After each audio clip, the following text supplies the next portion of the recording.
So all these characters are basically 21st century human beings who represent the archetypes of the deities of the old, or the characters of the Old Testament, but they're living in, modern Los Angeles. And a lot of the story involves theology, but it's also detective. There's a character who's a detective, and there's the characters who represent these theological archetypes, and ordinary people and ordinary relationships and criminals. So after I watched Lucifer and some other series, Netflix, sort of figures out, what kind of stories you like, the occult and the sci-fi and the mystical and, and whatever.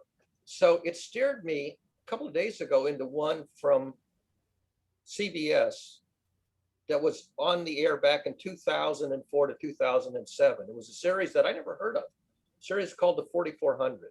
That's the title of the series. And it's on Netflix. Be aware, we might get dropped here. Sam's going to try a maneuver. He just stopped and restarted. No, but he's going to drop off because he wants to use the computer to make another call. We're still here. So good. Alert over. Continue on. So anyway, I watched this. I thought it was kind of a cheesy sci-fi story. The first season I thought was pretty cheesy, but it got better in the succeeding seasons. I think it got some new writers. But the basic premise, this relates to what you were just talking about, Alex. The basic premise is over a 75-year period from 1946, which by the way is when I was 1 year old, until 2000 and so, 4,400 human beings vanished. They were just disappeared as if they were abducted by aliens.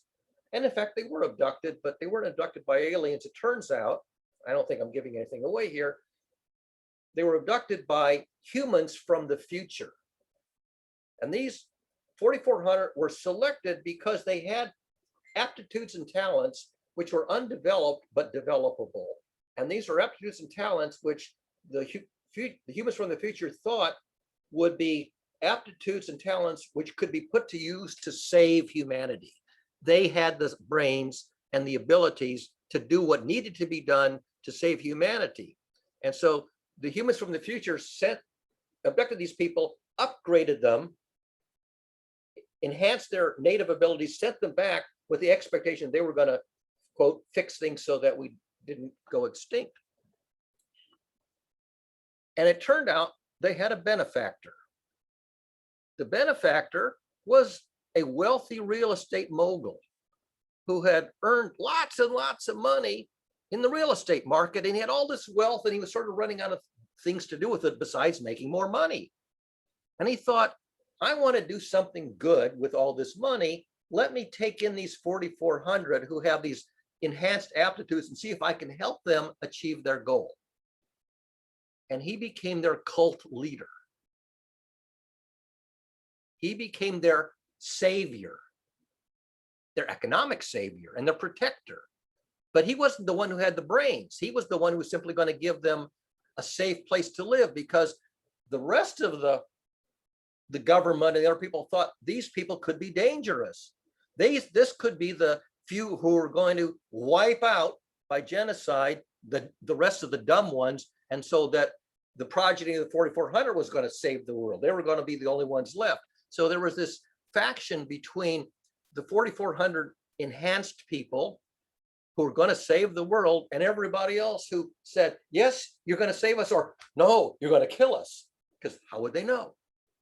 And so all of this drama, all these worries and all these ideas is wrapped up in this fabulous 4-season drama series that's all about how we're going to save ourselves and what's it going to take and who is going to be horrified by the prospect and what are they going to do about it. And what's interesting, Colin, is that it's sci-fi. There's real science in it. The neuroscience is pretty close to correct. The neurohormones which they develop and inject, which provide for the enhancement, not unreasonable. They're hypothesized neuropeptides that improve your. It's like any psychotropic drug, except these are supposed to improve your native ability and make you better at what you're already pretty good at. Yeah, in 50 years they'll be obvious, right? Instead of being 2 sigma on the tail of the distribution with some talent. Instead of being in the 95th percentile, you're 5 sigma. You're in the 99.9th percentile. So you're really, really fabulous at what you're sort of pretty good at normally. And what's interesting is that this is a made up story. Parts of it are very plausible. Parts of it are clearly sci-fi. Parts of it are very supernatural. That the mogul, the real estate mogul who decides to spend his money protecting these 4,400 enhanced people, he gets assassinated. But then in the next season, he magically, mystically reappears as if he got resurrected with no explanation of how that happened. So he is God. Except he doesn't think of himself as God, but he's a cult leader.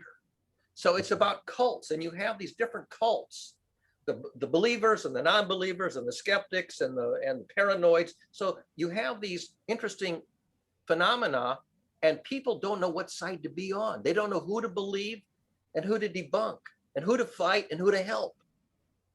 And so you see this drama where people go back and forth between what should I believe and have hope and faith in, and what should I disbelieve and have fear of and want to annihilate. And what I liked about it is it takes all of these elements, which represent different ways of humans thinking and believing and acting, both rationally and irrationally, and it weaves them together in a way that sort of says, I can see all the different ways that humans are going to behave, because that's the way they do behave. I can get some insight into people who think the way I think, people who think opposite the way I think, and different ways. And it's a very interesting way to introduce the story elements of how the hell are we going to save ourselves, and how is it going to go haywire, all the ways it can go haywire, and the way that you least expected turns out to be the way that works. And let me tell you something. I know some ways that work in my discipline, and I know some ways that don't work. And I know some ways that might work. They're not the standard method, but I'm willing to try a few things. It's like Einstein said, let me try carbonized thread. Why should carbonized thread make a filament of a light bulb?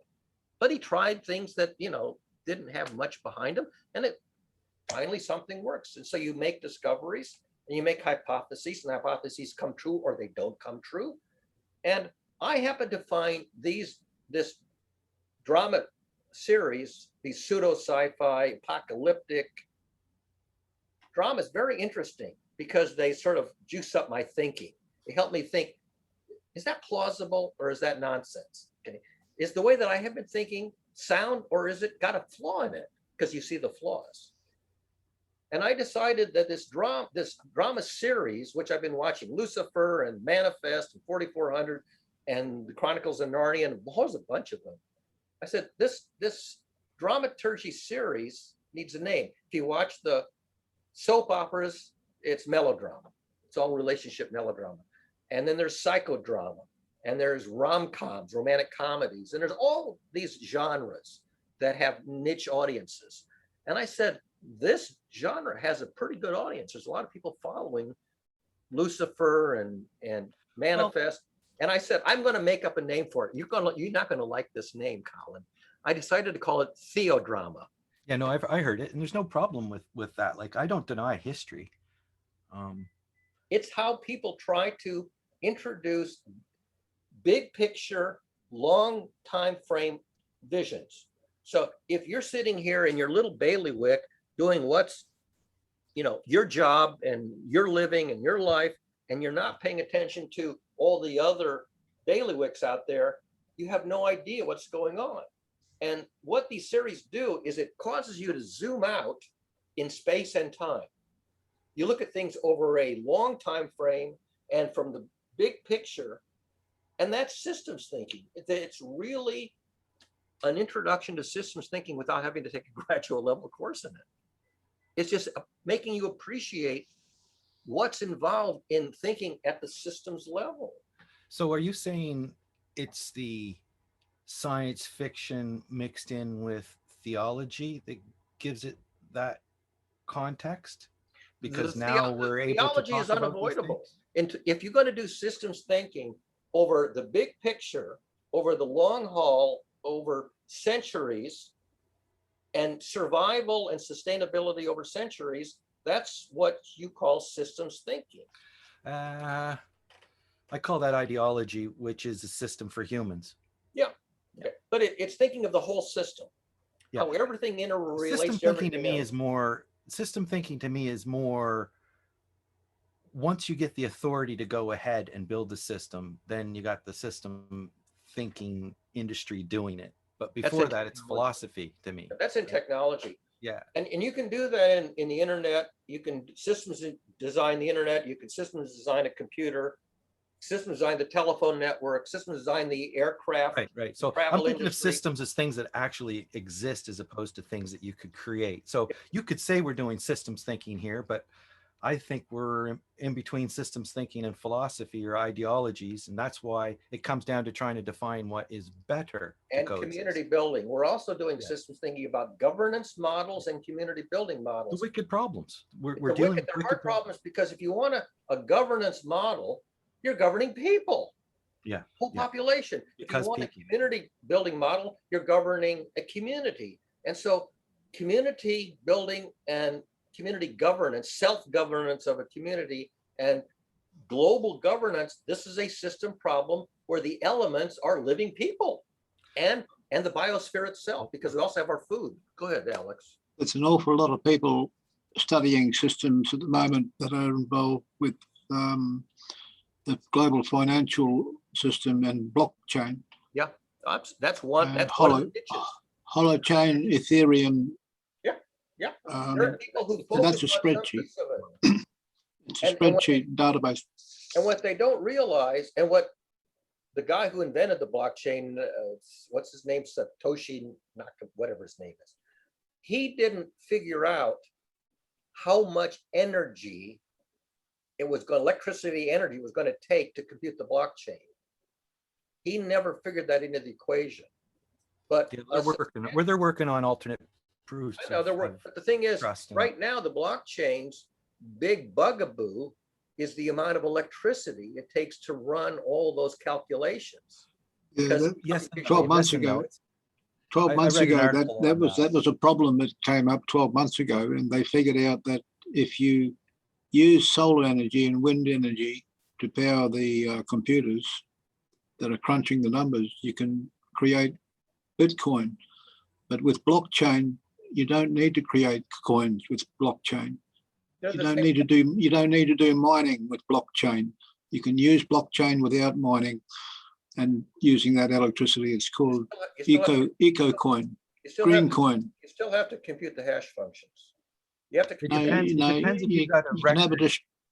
You can have a distributed record without hashes.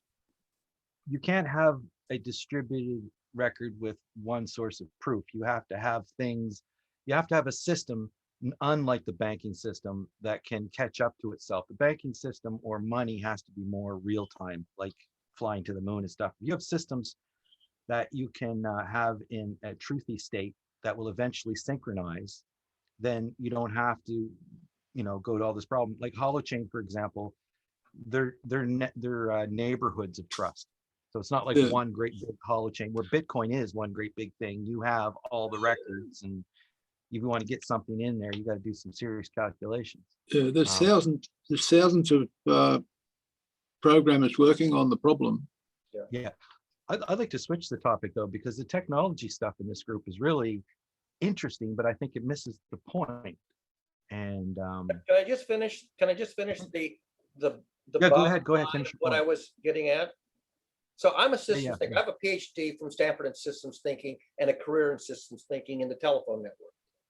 And one of the things and I knew that the pioneers of systems thinking in the 20th century are people like Gregory Bateson, Nora's father, and other famous people who were the founders of modern applied mathematical systems thinking. And I wondered what was the predecessor of modern systems thinking before the 20th century? Because it turns out that Howard Gardner, who looks at multiple intelligences, says the kind of intelligence, the kind of aptitude that enables you to become a world-class systems thinker was one of the kinds of intelligence that's pretty rare in the population, but he gave it a name. He called it existential thinking, because you're thinking about how do things exist and survive and sustain existence and not die out. And if you look at existential thinking as Howard Gardner defined it, which is the 9th intelligence in his catalog now has 10 kinds of intelligence, of which the 10th one is pedagogical, teaching intelligence. But the 9th one was existential. It's the 9th one he added. And I said, who was doing existential thinking way back before the 20th century? And there were people who were thinking about how do we create a culture that's survivable? How do we organize human beings so that we don't kill each other? The book Sapiens is really framed, Harari and his book Sapiens. I think it's 11 years old now, and he's got a few up, but it's a wonderful. But the question is, who are the pioneers who were the early crude pioneers of systems thinking? Crude pioneers, but they were using existential thinking as best they knew how. Well, I think it had to be at a point where you actually had, a society forming and failing. Yes. Yeah. So, and I think, probably, you're not going to want to answer this. Chinese, maybe. I think the Chinese have the oldest society, if I'm not mistaken. So they probably. Theirs goes back about 6,000 years, but they had emperors. Their society had emperors. And then I think Egypt came into it about the same time, but Pharaoh. Really the cognitive revolution started approximately 70,000 years ago. And that's when people started to they had pharaohs and emperors, and they had monarchs. Yeah, 5,000 years ago. Yeah, they would have one leader. It was usually hereditary leader, monarchs or pharaohs or emperors or whatever. And they would say, this person is going to lead us. This person is going to make all the decisions about how we run our organization so we don't die out. Yes. Well, civilizations arose around the world around about the same time, 10,000 years ago. Right. And they were in, the Aztecs and the Mayans and the Chinese and the Europeans even. So that was a period in history. That was, when you look back at that period in history, it's pretty clear that was an event. What triggered it? What triggered that event? That's easy. The agrarian revolution triggered it. When humans took control of the food supply, they said, we're not going to just be hunter-gatherers and go out. About 10,000 years ago, right? That's about 12,000 years ago it started. For about 12,000 years ago is when humans began the slow process of not being hunter-gatherers, but being farmers and herders. They would settle, they would plant the crops, they would domesticate the animals, and they would take control of the food supply and have settlements. So the introduction of the agrarian culture meant we needed to regulate this new human model of agrarian society. Because now we're not just going to go out and take a piece of fruit off a tree and eat it and leave the tree alone. We're not going to say, I own this piece of land and I produce what's on this land and I trade it to you for something that you're going to give me, like a plow or something, or services. So we invented the concept of ownership and commerce. We invented ownership and trade. And that's one of the reasons we invented money, because money was to make it easy. That I didn't have to barter everything. I could buy and sell one thing from you and get a piece of paper, an IOU, and use the IOU to that guy, and this piece of paper would circulate, and it lubricated commerce and trade in this world where you have ownership of the food supply and the products of technology. And because you had this concept of ownership and commerce and trade, they needed to regulate it so it didn't get abused. You know who owns the most land in the US? Farmland? Yeah, Bill Gates. Anyway. So why is he buying all that land? Because he knows there's a collapse coming and land will be valuable. All I'm telling you is that humans began the process of figuring out how to regulate a human culture given the advent of the agrarian society, which introduces the ownership and control and the trade of the fruits of labor and the ground. Okay. Well, I think, and so you have this concept of ownership. But here's the point, Colin. Go ahead. The first guys who came up with the idea says, let's have emperors and kings and pharaohs, and they will make decisions about how we're going to do this. And they encoded their decisions in laws. Hammurabi, for example, wrote down 282 laws and says, this is the rules you got to live by if you're going to live in Mesopotamia. And I'm making these rules and I'm writing them down. Okay. And what happened when they invented the rule of law is they said, well, if you break a law, we've got to do something about the fact that you broke one of these laws. And so they also invented the punishment, which is the other half. If you do this, we smile at you. But if you do the wrong thing, we're going to smack you up the side of your head and maybe put you in jail. That's basic programming. Yeah, it's amygdalic programming. You better not break these rules or it's going to hurt. Yeah. And you have state-sponsored violence under the color. You have state-sponsored violence do this under the color of law for the purpose of enforcing the rules. And what happened was, as they had more and more rules and laws, they had more and more infractions. Well, that stands to reason. And more infractions, you have more and more punishment and more state-sponsored violence for enforcing this growing body of rules. It's an if-then statement. Exactly, if then or else. And the or else was smack. Okay, it's like Batman smacking Robin in that famous scene. Yeah. Now reminds me of MS-DOS. Now a bunch of people looked at this model, this rule, this crime and punishment regulatory model, and they said, this crime and punishment regulatory model has a flaw in it. It's inherently violent. It's not educating people to be sensible and ethical. It's expecting them to be self-centered and criminal, and so we're going to arrest them and punish them. And there were a few people who thought, this is not a very good model. This model is going to go off the rails. And the people who said we need a better model were the founders of the world's great religions. Yeah. They were the theologians. Now, their idea barely took root. A few people bought into it, and most people didn't. But they tried to say, let's got corrupted by the kings, right? What happened was they tried to introduce a higher level regulatory mechanism that was more gentle, more sustainable, less violent, and a few people bought into the idea. But over the years, it didn't really succeed.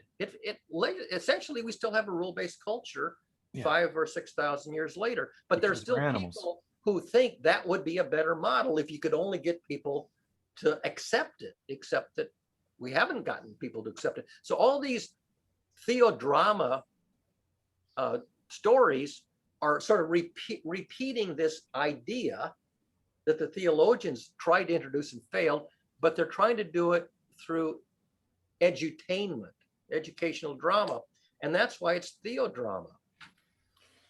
It's systems thinking brought forth in fantasy, sci-fi, neuroscience, detective work. You know, it's the sign of the times. Really, the theology was first before the science fiction. You know, exactly. I'm sure there was science fiction going around with Aristotle. They were probably talking about rockets in the sky, and who knows, right? But anyway, it's very interesting because it's another way to think about something without having to have a PhD in applied mathematics and systems thinking, which 99% of people don't have. See, the thing that actually made societies be able to expand was the advent of writing. That's what allowed. And before that, you had Sanskrit, and they could take numbers and they could calculate like the economies and the storehouses, but they couldn't actually write out thoughts, complete thoughts with the sand. So, eventually they got more runes and Latin and whatever, and then there's a whole history that comes out of that. But it was the advent of writing stuff down. And you said that writing, Colin, they had the oral storycraft. Well, but the thing is the oral culture was there. hold on. I'm talking about scale here because you're bang on with the oral. Yep. And they had people that were memicists, memory people. What was memologists or whatever? Memologists. They would Scribes. well, they're no, not scribes because they weren't writing yet. They were remembering everything. Oh, you mean the people who could, the bards. The Well, bards they had to know all the stuff, right? and that's why they did it in poetry. They did it in iambic pentameter. I'm talking about the guy. I'm talking about the advisors. Rap, Colin. Just like the modern kids do rap. Yeah. They told the stories in rap. Well, like for example, people basically they had to memorize things, and people had jobs to think probably all kinds of different mnemonic devices to but there was a limit, and until they actually got writing under control, we were basically limited to the confines of our, what we could remember. The oral culture, right? Yeah. So in the oral culture, and so that's really important, and a lot of the other things you mentioned as well, like how that came about, and writing is what allowed it to scale. Like these are our laws, and we wrote them down, right? And the stories. I mean, Snorri Sturluson wrote down the Norwegian myths, the Viking myths, and the Bible. And people wrote down the Bible. Biggest book in the world, right? Odyssey and the Iliad, and these myths, Gilgamesh. Eventually, these got written down when people had the faculty of writing, which meant that we could go back and look at how people educated their culture 1,000 years ago, 2,000, 3,000, 4,000, 5,000 years ago. How did humans educate their tribes, their culture, before we got to our generation, the 20th and 21st century? Not only that, the idea of you're noticing the need for a new genre of theology wrapped science fiction. Right. It's selling. It's selling on Netflix. Well, the deal is that I don't think until, and I've said this before as, talking about being an atheist, I don't think I could say that a few years, so when growing up, that wasn't a thing you'd want to tell your neighbors, so it's acceptable today, it's acceptable to have more, less of those rules, like the Puritan rules are, I think the beauty of these things are, of course, as you know, that it's the way that it allows it, not only do the writing let things scale, but it has to rise, the writing has to rise to the level of an ideology or a myth, right? In order to have that scaling effect. And so when we come as scientists saying, well, I'm not sure if, that's actually true, there's a lot of people who are invested in their myths that really don't want to hear from us. And that's why I'm really interested in the dichotomy between people who are, educated at a high level, academic level, but at this in sciences, like hard sciences, like genetics and chemistry and stuff, physics, but can remain to be a believer that the book is the word of God and Christianity, for example. Now, granted, the people who want to look at it as allegory, I give them a pass because they're just talking about history, right? But when they say it was fabulous storycraft for its time, yeah, and that's beautiful for whatever the better in it was, we're humans, right? Hopefully we're doing better than we did then. But for people to pull that stuff as a dogma, right? And in a way that they do lazy system thinking, right? Let's follow these rules, like the Handmaid's Tale. That's that narrative gone wrong, right? Yeah. So it's very interesting. I think it's very germane for this group. It's very interesting on how I guess the thing I've said probably 3 or 4 times already about the book Sapiens is how it's gave me a bit of priority shift in not trying to lead with science in this forum or engineering. I never really was trying, but now I know why, is because that's not the narrative that we're up against. We're up against the narratives of storycraft. The storycraft is the way that you reach the masses.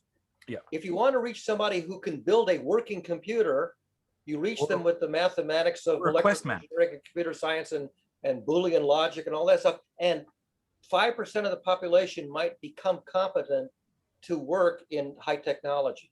But the rest of the people are going to buy cell phones and they could care less how the magic works.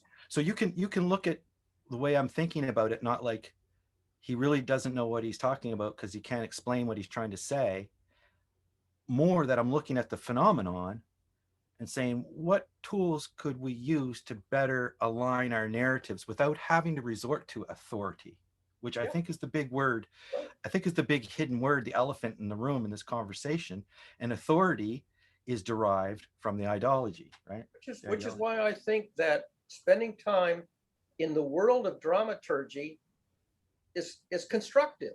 Yeah, I'm tuning in. I mean, Netflix knows enough about me to suggest what I want to watch next after finishing a series. And man, they are smack on.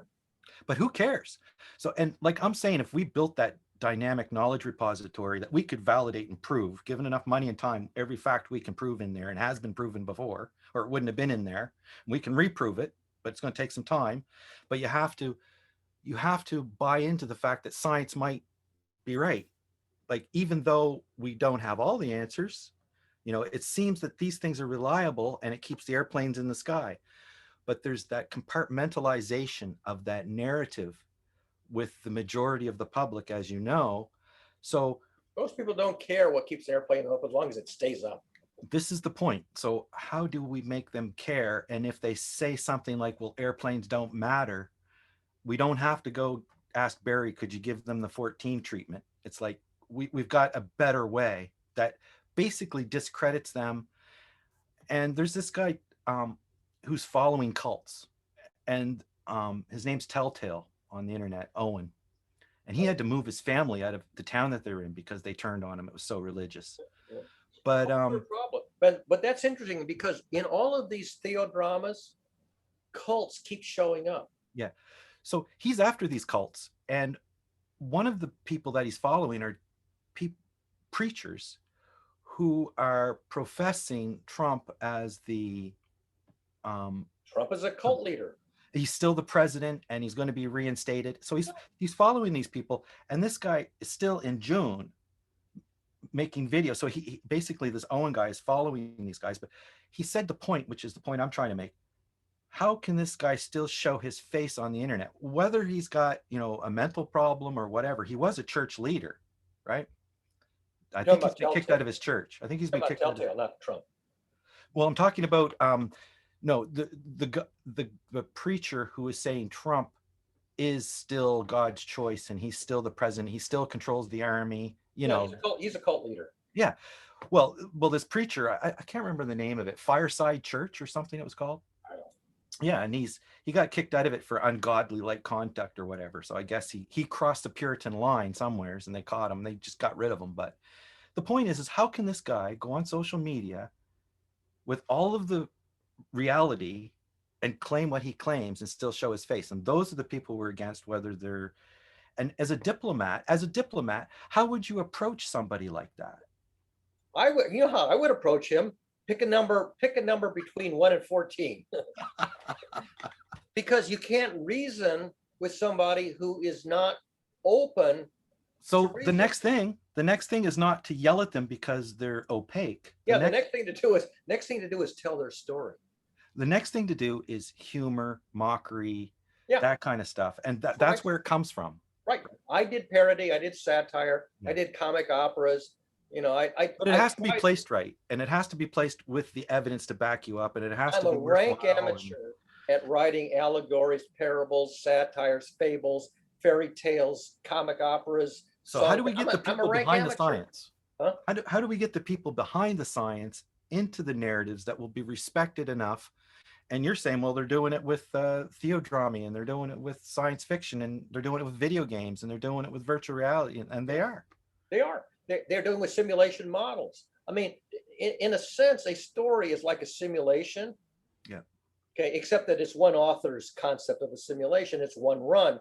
If you can do a simulation where you can vary the the small details, and that causes the drama to veer this way and that way, so you can run many simulations, then you can begin to see statistical patterns over time, and you can see which things run to tragedy, and which runs run to comedy, and which runs are sustainable, and which ones, Yeah. So the question is, here you go. If we could do a drama where you're defending my points as you understand them, and I'm defending your points as I understand them. Of course, we do some work ahead of time, so we're not that confused, right? And then see what the points are, and specifically the conversation with the one I like, because I can't get into the one with the science group that you're the science theology group. I haven't found a way to bring that to light. I've asked about it, and I don't know. You guys meet every week, I think, still? No, they meet every month. They're in the next town over, Lexington, Massachusetts, which is the place where the Revolutionary War began. The Revolutionary War began about almost walking distance, about 5 miles from here. Had to start somewhere. That's the shot heard around the world. Anyway, there is a non-denominational Christian church called Grace Chapel. Okay, right. It's Christian, but it's non-denominational. And because it's Lexington, Massachusetts, and because this is suburban Boston, there's a lot of scientists and mathematicians and engineers who live in this area. And if they're Christian, they typically go to Grace Chapel. So they started a science and theology club, I think. I'm not sure exactly what it was called. They started by doing book reviews. And then they gave up book reviews and they just went into whatever you want to talk about, sort of the interface between science and theology. Here's solid science, these are their professions, and here's classical Christian theology, New and Old Testament stuff. And they say, where these two interface, do they clash or do they mesh? And Right. They're looking for this interface between what science does not have, which is theology, and science, which is not theology, and they're looking at the interface. And I looked at that and I said, now I was raised Jewish, and I didn't study other religions until I was an adult. And I didn't study them very deeply because you don't go to Sunday school for Buddhism or Christianity if you're Jewish growing up in Omaha. But what I found is that a lot of stuff that I learned in graduate school in applied mathematics, theorems, which are tedious to prove, the theorem is already there in the text of the Old and New Testament. Not as a theorem and a proof, but as a precept. And the one that I think, the first one that knocked my socks off was when I was studying feedback control theory, which is applied mathematics, cybernetics, and it had a fundamental theorem. Fundamental theorem says what must be true so that you can build a working feedback control loop. And what must be true is, the first obvious thing is that you must have your hands on the controls such that if you knew what to do with them, you could steer the system to the goal state. But how do you know what to do with the controls if you have your hands on them? And you need two things. One is you need a model that predicts reliably what happens when you turn the controls. And you need to know what is the current state of the system right now. Because let's say you're in your car, you've got your hands on the wheels, feet on the pedals, everything works, and you know exactly what's going to happen if you put your foot on the accelerator, the brake, or you turn the steering. You know exactly what the car is going to do, but you cannot see out the window, out the windshield. If you cannot see where you are, it doesn't matter that you know exactly how the car works, because you don't have the observation of the true state of the system. And already, way back, whoever wrote the 10 Commandments says, damn it, you got to be able to bear accurate witness of the true state of the system, because if you don't bear accurate witness, you're driving blind. You don't know where you are. Right. I like that story. Heiner joined in. I just wanted to say that the thing that I find interesting, and I've challenged with the claim. Now, I don't understand the diplomacy. Now, Heiner can speak to the nuances of how you have to tread softly and keep your opinions to yourself. Like if I was going to talk to somebody about religion, but as I approach it, the thing that I would like to have that's positive is, how do you extract those stories from religion and take the magic out of them and add them to the natural world as a lesson, like you just did, right? So, they talked about you needed, in order to understand a system, you had to be able to observe what's going on in the system, right? And understand the system. So if you understand the system and you can observe what's going on, then you might be able to control the system somehow. If you can't observe it, you can't control it. And you're talking about, if the windshield's dirty, then you have a filter and you don't have a clear view or understanding of the system. And those are the filters in the conversations and the framing. So if we take those stories literally, my story's right and your story's wrong, then it's going to be fighting. But if you say what's good in both of us stories that can get us what we need, as long as we can agree on what we need, then we have a conversation. But if you come to the conversation and you say, okay, this is how we're going to set it up, and the guy says, I don't care what you need, you know, the conversation is over. I'll tell you a Right? true story. Go ahead. When I was an undergraduate at the University of Nebraska, I was a senior. And in my senior year, I was living off campus in an apartment because there wasn't enough dormitory space and living space on campus. So the older students lived off campus. Oh, Lincoln, Nebraska has sometimes very cold winter days. And I had a 59 Chevrolet because I needed a car because I was living off campus. And it was a very, very cold day. And I thought I better start my car and take it out for a drive so it doesn't just sit in really, really cold weather and, you know, possibly freeze the block. So I got in my car, it started, okay, and I got out onto a highway just outside of the city limits in Lincoln. It's a perfectly straight highway.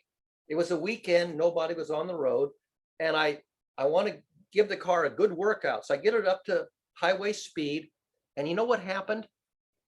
The windshield froze over instantly. It iced over instantly, and I could not see anything out the windshield. And I just very calmly kept the steering wheel straight, and I very carefully put my foot on the brake and came to a halt. And I go, holy shamoly. Jesus, take the wheel. That was the first time the world told me, doesn't matter if you can't see where you are, it doesn't matter, there's nothing wrong with your car. And then when I learned it's also a theorem in feedback control theory, that was the second rep. Then I go, holy shamoly. I got two messages, one from college and one from driving my car in Lincoln, Nebraska. And I go, this is not a new idea. And that's one of a whole bunch of very powerful ideas, which anybody can find out for themselves. And I go, these ideas were not discovered in the 20th century.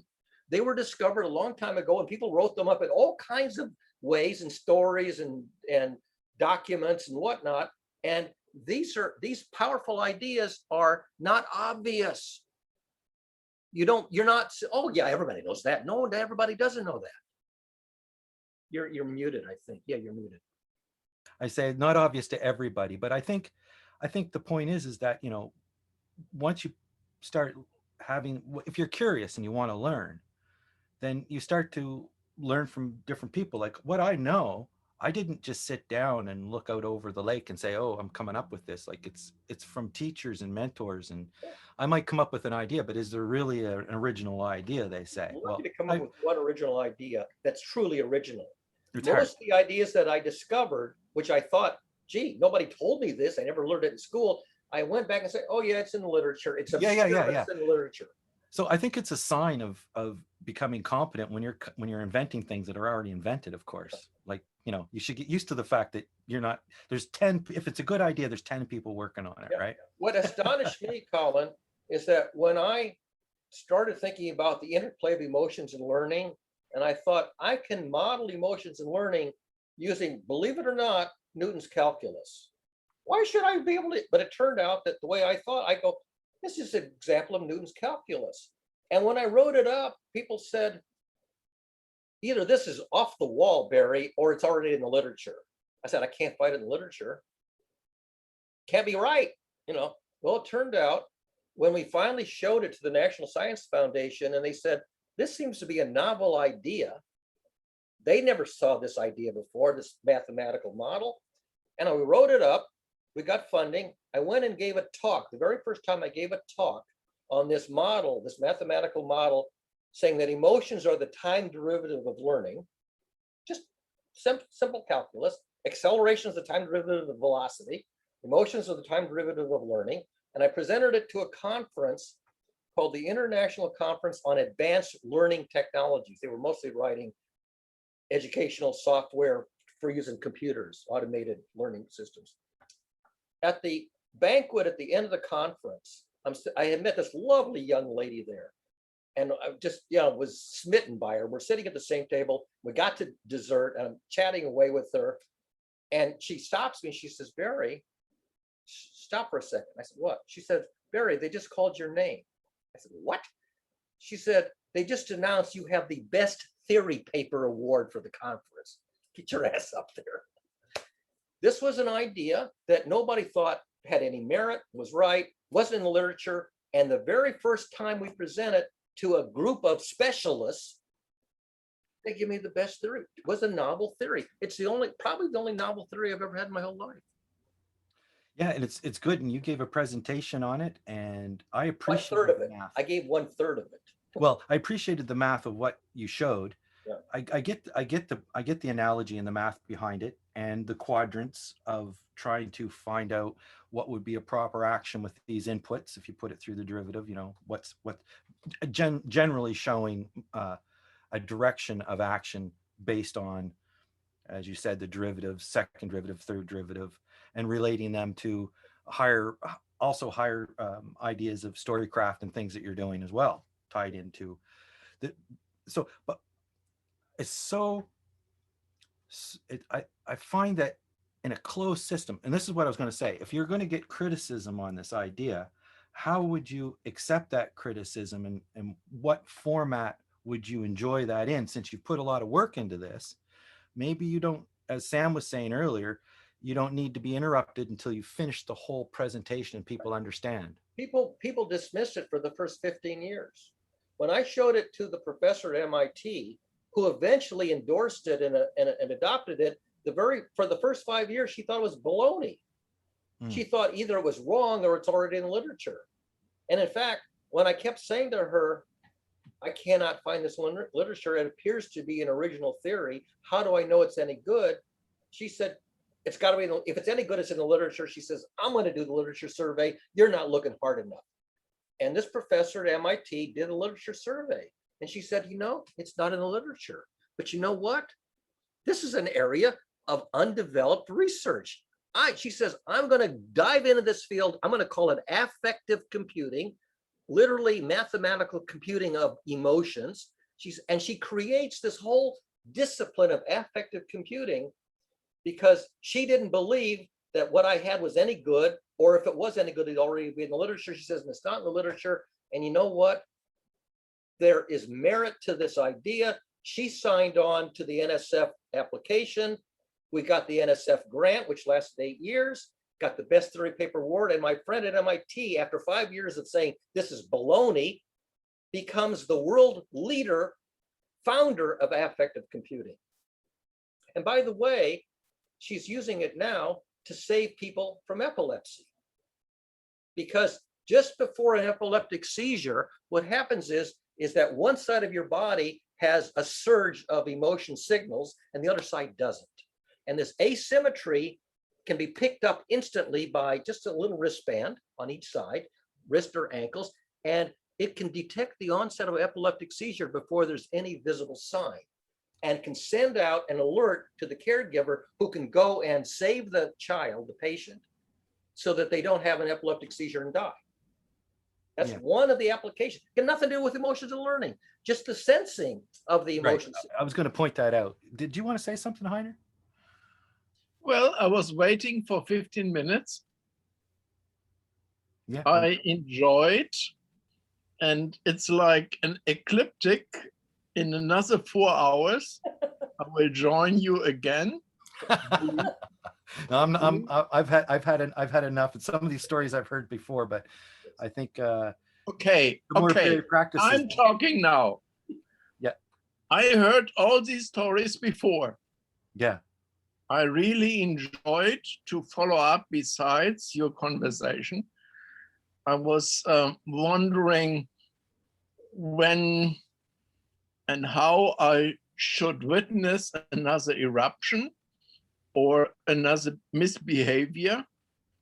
And I found this session when I interrupted 1 hour ago, I saw you laughing, and that I thought was a good sign. I think when we three should meet around a campsite, having a fire and eat a couple of bottles of beer. Yeah, that'd be fun. And I had some elders who said, you drink with me a bottle of whiskey, I mean each, and then we play chess. Oh God. I tell you, I really love you both, but I also warn you. I told you, I'm pissed off of this situation of people leaving their ego inside of, no, not taking their ego out. Or, I mean, we are not stuck in our situation. We have so much background. We have so much experience. You somewhere, Barry somewhere. How can't we bridge? So you see, it is incredible that Stacy got me again and again into Barry, and there are a lot of layers I have to follow up to listen. And also you, I must say, Colin, you are misbehaving. You're not like now showing a face and eyes, but picking from backstage somewhere out of the wherever, interrupting everywhere. It is really, if I would be the teacher, I would throw you out. But we are here in a virtual environment, but you can come in again. He disconnected. He turned off his camera and he disconnected. He's not open to your feedback. Let me just double check that. Yeah, 3 participants. Stacy is still here. So he turned, as soon as you started talking about him not having his camera on, he turned his camera off, and then a second or two later, he's gone. Okay, let's leave it like this. I tried to be peaceful, tried to be a peacemaker, like I am always. And you didn't raise your voice at him. Oh, I can. If you want me, I can cry out loud. I think there are deeper issues we need to connect. There are, I agree with that. I really felt we could really have a friendly talk on the around the campfire one day. But it's been so interesting, all the topics you raise, and he has really some interesting issues, and you read a lot of interesting materials, and maybe watched some videos or whatever. But the deep connectedness between language and music and sound and gesture and cultural expression, I think it looks for me being beyond the normal scale. It is. I just wanted to say hello and do it a very well positive way, bridging between the two. Blaming you, blaming him, blaming everybody, I don't care. But this reaction actually makes me wonder if he's not just talking for himself and not really taking in and reflecting. I will keep my next 4 weeks silent. I want everybody in this group to look into this learnings or axioms or whatever, and what they do around compassion and peacemaking and learning from elders. So you see, I consider you elders, but my elders were 30, 40 and more years older than you. I learned to shut up. I learned to subsume and resonate. Yeah. And what we have now in a society is everybody and everybody knows source and news and fake news, and there's no evidence, there's no context, there's no reliability and no values. But I didn't want to talk with you now here. I just tried, I can try to make a peacemaker and really have us a beer one day. If I insulted him, I should look up at all these video recordings, but I think it is bullshit. You can figure out why he disconnected. Share your theory with me, but I'm at a loss. I observed it, but I'm at a loss to explain it. All I know is that you were, what's the right word I want to do? Not scolding him, that's the wrong word. I'm looking for the right word. I'm happy to scold him anytime. Say what? I even would cheer his ears. In German, it's called berating. What's the word? Erasing? Berating. Oh, berating. Yeah. Yes, you were criticizing or berating him. But you see, and it wasn't yelling at him. You were no.